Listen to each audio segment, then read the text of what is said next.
तो hello hello students. तो आज हमारी इंग्लिश की हम चौथी क्लास स्टार्ट करने जा रहे हैं। जैसा कि पहले की 3 क्लासें हमारी आ चुकी हैं और मैं सभी बच्चों का अपनी एमएस डिफेंस एकेडमी में स्वागत करता हूं। तो आइए इसी क्रम में हम आगे बढ़ते हैं। तो उस दिन जो हमने सीखा था वो हमने बेटा नाउन के बारे में सीखा था। नाउन का सबसे पहले जो हमने लास्ट क्लास थी हमारी उसमें हमने ये सीखा था कि नाउन की डेफिनेशन क्या होती है। तो सिंपल वर्ड में मैं बता दूं कि any naming word is noun, any naming word is noun. ये हमें डेफिनेशन है वो हमें ध्यान रखनी है कि एनी नेमिंग वर्ड ही क्या है, मेरा नाउन है। उसके बाद हमने थोड़ा सा जिक्र किया था कि इसका वर्क क्या रहता है। तो मैंने बताया था कि जो नाउन का वर्क रहता है वो या तो सब्जेक्ट बनने का रहता है या फिर बेटा ऑब्जेक्ट बनने का रहता है। नाउन के कितने वर्क आए? 2 वर्क आए। पहला था सब्जेक्ट बनना, दूसरा था ऑब्जेक्ट बनना। अगर मान लो कि अगर ये सब्जेक्ट बनेगा तो वर्ब के साथ क्या कर रहा था, ये सीधा सीधा एक्शन कर रहा था। वर्ब के साथ क्या हो रही थी भैया? एक्शन हो रही थी। और जब ये ऑब्जेक्ट बन रहा था तब क्या कर रहा था? वर्ब के साथ कोई भी एक्शन नहीं हो रही थी इसकी, वर्ब के साथ कोई भी एक्शन नहीं थी इसकी। फिर कहाँ आ रहा था ये? या तो वर्ब के बाद आ रहा था या फिर कहाँ पर आ रहा था? प्रीपोजिशन के बाद आ रहा था। वर्ब के बाद आ रहा था या कहाँ आ रहा था? प्रीपोजिशन के बाद आ रहा था। ठीक है भाई। अब आगे हमने सीखा कि नाउन की जो भी हम आइडेंटिफिकेशन करते हैं तो हमने आइडेंटिफिकेशन के लिए जो भी हमें वर्ड दिए गए वो कितने वर्ड दिए गए? 3 वर्ड दिए गए, हु, व्हाट और हुम। तो हमने इनके बारे में बताया था कि हु के रिप्लाई में जब मिलेगा तो मुझे सब्जेक्ट मिलेगा, व्हाट के रिप्लाई में जब मुझे मिलेगा तो सब्जेक्ट मिलेगा या ऑब्जेक्ट मिलेगा, होम के जो रिप्लाई में मिलेगा वो मुझे हमेशा क्या मिलेगा? ऑब्जेक्ट मिलेगा। उसके बाद जो हमारी क्लास थी उसमें हमने सीखा था कि किसी भी सेंटेंस में जो नाउन आएगा वो नाउन 2 तरीके से आता है। कितने तरीके से आता है? 2 तरीके से। पहला जो तरीका होता है वो होता है बेटा सिंगल वर्ड। पहला जो तरीका होता है वो क्या होता है? सिंगल वर्ड में। तो जब नाउन सिंगल वर्ड में आता है तो वो नाउन, और यही जब नाउन किसी भी सेंटेंस के अंदर ग्रुप ऑफ वर्ड्स में आए, किस में आए बेटा? ग्रुप ऑफ वर्ड्स में आए। किस में आए? ग्रुप ऑफ वर्ड्स में आए। तो जब ये नाउन ग्रुप ऑफ वर्ड्स में आएगा तब क्या कंडीशन होगी? तब इसकी जो कंडीशन होगी बेटा, तब ये 2 टाइप में फिर से डिवाइडेड होगा। पहला टाइप जो कहलाएगा वो कहलाएगा नाउन फ्रेज, और बेटा जो सेकंड टाइप इसका होगा वो कहलाएगा बेटा नाउन क्लॉज। अब हमारी जो कंडीशन थी उस दिन जो हमने पढ़ा था तो वो हम कर रहे थे कोशिश किसको सीखने की? सेंटेंस को। मैंने बताया था कि एक होता है हमारा सेंटेंस, जैसा सारे बच्चों को पता है। दूसरा होता है हमारा क्लॉज और तीसरा होता है हमारा फ्रेज। इनमें डिफरेंस आना हमें बहुत आवश्यक है। जब तक हम इन्हीं के बारे में नहीं पहचान पाएंगे कि what is sentence, what is clause और व्हाट इज़ फ्रेज, तब तक हमारी कंडीशन ऐसे ही बनी रहेगी कि हमें क्या होगा कि न तो कभी सेंटेंस पहचान पाएंगे कि ये सेंटेंस है, न कभी हमें समझ में आएगा कि क्या क्लॉज हो गया, और न हमें कभी समझ में ये आएगा कि क्या यहाँ पर फ्रेज हो गया। तो अब मैं आपको बता दूं कि देखो ये जो सेंटेंस होता है, जो ये क्लॉज होता है और ये जो फ्रेज होता है, ये तीनों के तीनों बेटा जो होते हैं मेरे ग्रुप ऑफ वर्ड्स होते हैं। ये तीनों के तीनों जो होते हैं वो क्या होते हैं? ग्रुप ऑफ वर्ड्स होते हैं। क्लियर हुआ? ये तीनों के तीनों क्या होते हैं? ग्रुप ऑफ वर्ड्स होते हैं। तो चाहे तो मैं सेंटेंस को लूँ वो भी ग्रुप ऑफ वर्ड्स होगा, चाहे मैं क्लॉज को लूँ वो भी ग्रुप ऑफ वर्ड्स होगा, और चाहे मैं फ्रेज को लूँ वो भी क्या होगा? ग्रुप ऑफ वर्ड्स होगा। बट कंडीशन ये है कि जब सेंटेंस की बात की जाएगी तो सेंटेंस में क्या आएगा? मेरा सब्जेक्ट वर्ब कॉम्बिनेशन आएगा। सेंटेंस में जो मेरा आएगा वो क्या आएगा बेटा? सब्जेक्ट वर्ब कॉम्बिनेशन आएगा, और इसका बेटा हमेशा फुल सेंस निकलेगा। सेंटेंस का क्या निकलेगा बेटा? फुल सेंस हमेशा निकलेगा। अगर फुल सेंस नहीं निकलता है तो उस स्टेटमेंट को या उस ग्रुप ऑफ वर्ड्स को मैं सेंटेंस नहीं कह पाऊंगा। क्लॉज की कंडीशन होती है कि इसमें सब्जेक्ट वर्ब कॉम्बिनेशन आएगा। इसमें क्या आएगा बेटा? सब्जेक्ट वर्ब कॉम्बिनेशन आएगा, और सब्जेक्ट वर्ब कॉम्बिनेशन होने के साथ साथ ये बेटा फुल सेंस दे भी सकता है और फुल सेंस नहीं भी दे सकता है। यानी क्या हुआ? कंडीशन ये हुई कि जो क्लॉज होगा उसमें सब्जेक्ट वर्ब कॉम्बिनेशन आएगा, ये तो पता है, बट वो फुल सेंस दे भी सकता है, फुल सेंस नहीं भी देगा। बट फ्रेज की कंडीशन केवल इतनी होती है कि ये केवल ग्रुप ऑफ वर्ड्स होता है। अब इसकी कंडीशन क्या होगी कि ना तो इसमें कभी सब्जेक्ट वर्ब कॉम्बिनेशन मिलेगा तुम्हें, कभी भी तुम्हें इसमें सब्जेक्ट वर्ब कॉम्बिनेशन नहीं मिलेगा, और जब बेटा सब्जेक्ट वर्ब कॉम्बिनेशन ही नहीं मिला तो मुझे कभी भी फिर फुल सेंस भी नहीं मिलेगा इसका। फिर क्या नहीं मिलेगा, कभी भी मुझे फुल सेंस तो मिलना ही नहीं है। तो अब तुम समझ सकते हो कि ये तीनों के तीनों, चाहे मैं सेंटेंस की बात करूं, चाहे मैं बेटा क्लॉज की बात करूं, और चाहे मैं बात करूं फ्रेज की, तो इन तीनों की कंडीशन जो स्टार्ट हुई वो कहां से स्टार्ट हुई, ग्रुप ऑफ वर्ड से स्टार्ट हुई। सेंटेंस क्या होगा, जिसमें सब्जेक्ट वर्ब कॉम्बिनेशन हो, फुल सेंस आएगा। फ्रेज क्या होगा, जिसमें सब्जेक्ट वर्ब कॉम्बिनेशन हो, फुल सेंस आ भी सकता है, फुल सेंस नहीं भी आ सकता।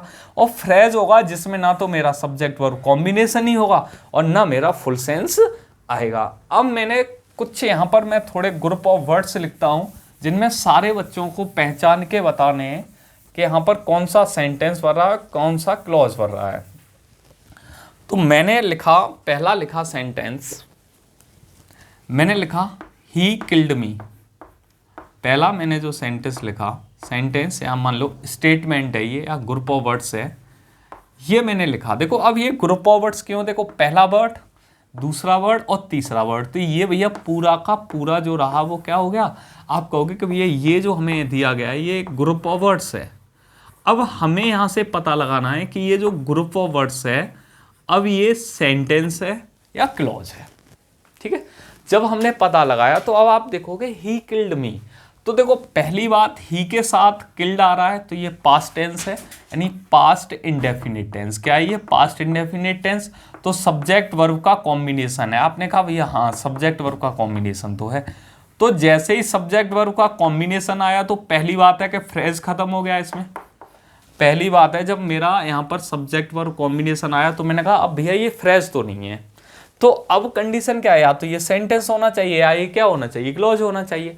अब देखो, अब आगे जब मैंने कंडीशन देखी तो क्या दे रहा है, ही किल्ड मी, उसने मुझे मार दिया। इसका अगर हिंदी में अर्थ निकालोगे आप तो क्या निकलेगा, उसने मुझे मार दिया। अब भैया अब इसमें तुम्हें क्या लगा, तुम अगर देखोगे उसने मुझे मार दिया तो तुम्हें लगा कि भैया ये क्या है कि उसने मुझे मार दिया, फिर मैं बोल कैसे पाया, यानी इसमें बताने का काम कर रहा है, तुम ही तो कर रहे हो कि उसने मुझे मार दिया। तो इसका कहीं ना कहीं लॉजिक जो आ रहा है उसमें इसका फुल सेंस ही नहीं आ रहा, क्योंकि भैया मुर्दे तो बोलेंगे ही नहीं, मुर्दे तो बोलेंगे ही नहीं, तो इसका फुल सेंस आया नहीं आया। तो ये विदाउट फुल सेंस है, और इसी चीज को बहुत सारे लोग सेंटेंस पढ़ेंगे, इसी चीज को बहुत सारे लोग क्या पढ़ेंगे, इस ग्रुप ऑफ वर्ड्स को कहेंगे बड़ा अच्छा सेंटेंस है। बट बेटा ये सेंटेंस है ही नहीं। सेंटेंस होता तो सब्जेक्ट वर्ब कॉम्बिनेशन होता, फुल सेंस आना चाहिए था। तो ये जो स्टेटमेंट है ये क्या है, एक क्लॉज है। ये स्टेटमेंट है वो क्या है, एक क्लॉज है। क्लियर हुआ, ये जो स्टेटमेंट आई वो एक क्लॉज है। मैंने कहा कि I read a book, I read a book. अब आप देखना इसमें मैंने लिखा आई रीड अ बुक, तो आप कहोगे कि ये भैया क्या है, एक ग्रुप ऑफ वर्ड्स है, ये क्या है, एक ग्रुप ऑफ वर्ड्स है। ठीक है भाई, ग्रुप ऑफ वर्ड्स है, मान लिया हमने। अब मैं कहूं, अब देखो इसमें तो आई के साथ रीड आ रहा है, यानी सिंगुलर। देखो आई जो होता है, होता कैसा, सब्जेक्ट है, सिंगुलर सब्जेक्ट। ठीक है, ध्यान रखना हल्का सा, आई जो होता है वो सिंगुलर सब्जेक्ट होता है, लेकिन वर्ब इसके साथ हमेशा हम कौन सी लेकर के आते हैं, प्लूरल लेकर के आते हैं। यानी जब भी इंडेफिनिट बनाएंगे वर्ब आई के साथ प्लूरल आएगी। तो ठीक है, तो भैया यहाँ क्या बन गया, देखो पहला बन गया सब्जेक्ट वर्ब कॉम्बिनेशन बन गया, है कि नहीं।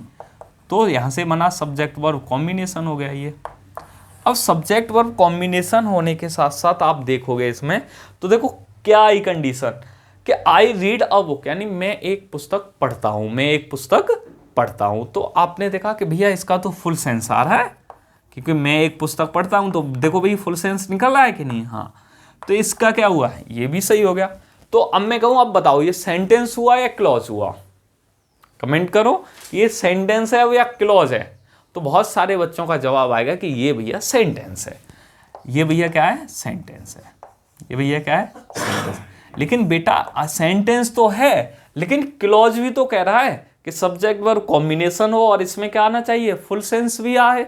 तो भैया फुल सेंस आ रहा है तो क्या ये क्लॉज नहीं होगा, तो भैया क्लॉज भी होगा, ये क्या होगा, क्लॉज भी होगा। तो यहां से तुम्हें एक चीज तो पता पड़ी कि जो सेंटेंस होगा वो हमेशा क्या होगा, क्लॉज होगा। जो सेंटेंस होगा वो क्या होगा, हमेशा क्लॉज होगा। तो मैं यहां से अगर लिखूं एक लाइन, जो तुम्हें क्या करनी है, नोट करनी है, अपने में लिखोगे, नोट पॉइंट में लिखोगे, कि एवरी सेंटेंस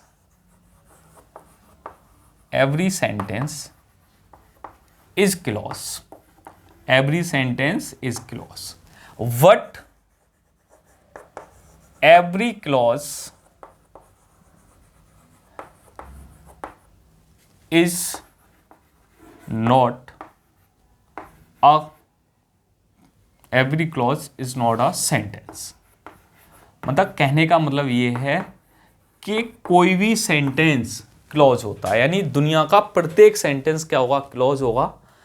बट कंडीशन ये होगी कि प्रत्येक क्लॉज सेंटेंस नहीं होगा, बट प्रत्येक क्लॉज सेंटेंस नहीं होगा। देखो जैसा आपने यहां पर देखा, देखो यहां क्लॉज तो है, यहां पर क्या है, क्लॉज तो है, बट ये सेंटेंस नहीं बना। कौन सा, ही किल्ड मी। ये देखो ये यहां पर क्या है, सेंटेंस होने के साथ साथ क्या है, ये क्लॉज भी है। क्लियर हुआ? तो इतना एक बार नोट करें, उसके बाद हम आगे बढ़ते हैं।